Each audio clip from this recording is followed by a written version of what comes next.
ប្រភេទឡានកណ្ដាស់ពុនទើបតែមកដល់ខ្មែរពិនភាគនៅមូស្អាតមួយជុំកំពុងតែដាក់លក់នៅក្នុងតម្លៃពិសេសខ្លាំងហើយនេះគឺជា Range Rover HSE ដែលមានឆ្នាំផលិត2014អញ្ចឹងឡាននេះមានតួខ្លួនខាងក្រៅពណ៌មាសបែកពណ៌ទឹកប្រាក់ហើយពិនភាគមួយជុំវិញគឺនៅស្អាតមែនទែនទាំងជើងក្រោមប្រព័ន្ធភ្លើងម៉ាស៊ីននិងប្រអប់លេខគឺសុទ្ធតែនៅដំណើរការធម្មតាទាំងអស់សម្រាប់ Range Rover HSE មួយគ្រឿងនេះវាមានភ្ជាប់មកជាមួយនឹងយ៉ានកង់ពណ៌ខ្មៅទំហំ20អ៊ីងប្រភេទ Alloy Wheel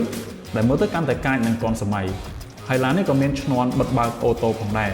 អញ្ចឹងបើពុកម៉ែបងប្អូនមានចំណាប់អារម្មណ៍ជាមួយរថយន្តមួយគ្រឿងនេះអាចអញ្ជើញមកមើលក៏ដូចជាបើកបរសាកល្បងដល់ទីតាំងការិយាល័យរបស់យើងផ្ទាល់បានតាមរយៈ Google Map ខាងលើម៉ាស៊ីនឡាននេះជាប្រភេទម៉ាស៊ីនសាំង V6 ដែលមានទំហំស៊ីឡាំង 3.0 លីត្រដំណើរការដោយប្រអប់លេខ8វគ្គអូតូដែលធ្វើវាអាចបង្កើតកម្លាំងសេះបាន340 horsepower ខាងក្នុងវិញវាមានពណ៌ទឹកដោះគោហើយយើងអាចឃើញបានថាទាំងស្បែកពូកកៅអីនិងផ្នែកតាប់ឡូននិងជញ្ជាំងទ្វារគឺនៅថ្មី clean ស្អាតមែនទែនហើយវាមានអេក្រង់ Infotainment Touchscreen ទំហំ8អ៊ីង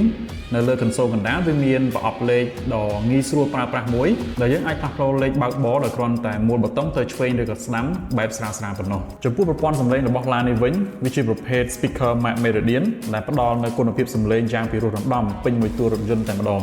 រីឯផ្នែកខាងក្រោយវាមានភាពធំទូលាយម៉ាស៊ីនត្រជាក់យើងអាចសេរីបានទាំងសងខាងកៅអីមានភាពទន់ស្រួលក្នុងការអង្គុយនិងផ្ដល់ផាសុកភាពទៅដល់អ្នករួមដំណើរខាងក្រោយហើយយើងឃើញថាក្លុបខាងក្រោយហ្នឹងក៏មាន space ដែលយើងអាចដាក់អីវ៉ាន់បានច្រើនដូចគ្នាផងដែរលក្ខណៈពិសេសមួយទៀតនោះគឺសមត្ថភាព off-road របស់វាតែម្ដងដោយឡាននេះមានបំពាក់មកជាមួយនឹងប្រព័ន្ធ Terrain Response ដ៏ទំនើបដែលអាចឲ្យយើងកំណត់មុខងាររបស់រថយន្តឲ្យធ្វើការបានកាន់តែល្អប្រសើរសម្រាប់ការបើកបរគ្រប់ឧបសគ្គហើយវាក៏មានប្រព័ន្ធបូមឡើងចុះដែលយើងអាចលៃតម្រូវតួខ្លួនរបស់រថយន្តឲ្យត្រូវតាមស្ថានភាពផ្លូវជាក់ស្ដែងថែមទៀតផងដូច្នេះសរុបមកសម្រាប់ Range Rover HSE ដែលមានឆ្នាំផលិត2014នេះវាជាប្រភេទ SUV ដែលមានទាំងភាពប្រណិតរូបរាងក៏ទំនើបទាន់សម័យកម្លាំងម៉ាស៊ីនក៏ខ្លាំង